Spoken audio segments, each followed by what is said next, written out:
আসসালামু আলাইকুম। আশা করি সবাই ভালো আছেন। আজ আমি রান্না করব ইলিশ পোলাও। এর জন্য আমি ইলিশ মাছকে কেটে ভালো করে ধুয়ে নিয়েছি। এখন তেলের ভিতরে পেঁয়াজ এবং মরিচ বাটা দিয়ে একটু ভালো করে নেড়ে নেব। এরপরে আমি এর ভিতরে দিয়ে দেব পরিমাণ মতো লবণ। লবণ দেবার পর আমি এর মধ্যে দিয়ে দেব একটু সামান্য ধনিয়া গুঁড়া। এরপর একটু নেড়ে দেব। এরপর আমি এখানে একটু টক দই দিয়ে দিচ্ছি এবং এখন আমি একটু ভালো করে মশলাটাকে কষিয়ে নেব।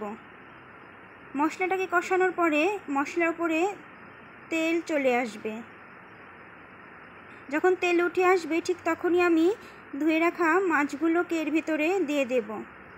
মাছগুলো দেওয়ার পরে আমি মাছগুলোকে একটু ভালো করে এপাশ ওপাশ উল্টে নেব এবং ভালো করে মাছগুলোকে আমি কষিয়ে নেব।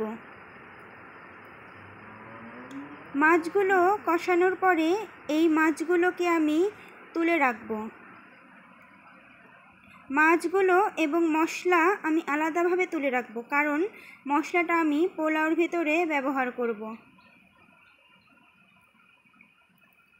তারপর আমি পোলাও রান্নার জন্য চুলায় পাতিল বসিয়ে দিয়েছি এবং পেঁয়াজটাকে ভেজে নিয়েছি। এখন চাল দিয়েছি। চালটাকে খুব ভালো করে ভেজে নিতে হবে।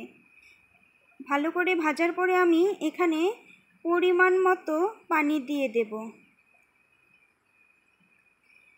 এই যে এখন আমি সেই মাছের মশলাটাকে এর ভিতরে মিশিয়ে নেব। এখন ঢেকে দিব। যখন পোলাওটা একটু শক্ত শক্ত থাকবে তখন এই মাছগুলোকে একটু ছড়িয়ে দেব। মাছগুলো আমি ভালোভাবে পোলাওর ওপরে দিয়ে ঢেকে দেব এবং ঢাকার পরে পোলাওটা যখন ভালো মতো হয়ে যাবে তখন উপর দিয়ে আমি একটু বেরেস্তা দিয়ে দিচ্ছি। এই তো আলহামদুলিল্লাহ, আমার ইলিশ পোলাও রেডি। খুব সহজ পদ্ধতিতে এই ইলিশ পোলাওটা রান্না করা হয়। হাতের কাছে ঘরে থাকা মশলা দিয়েই এটি সহজেই রান্না করা যায়। এই তো আমি বেড়ে নিচ্ছি। আলহামদুলিল্লাহ, এটা কিন্তু খেতে খুবই টেস্টি হয়েছিল। আপনারা এইভাবে বাসায় ইলিশ পোলাও ট্রাই করে দেখতে পারেন। খুবই সহজ এবং খেতে ভীষণ ভালো এবং সুন্দর একটা কালার এসেছে। দেখতে পাচ্ছেন, মাশাআল্লাহ, খুবই ভালো হয়েছে। আমি সার্ভ করে নিচ্ছি।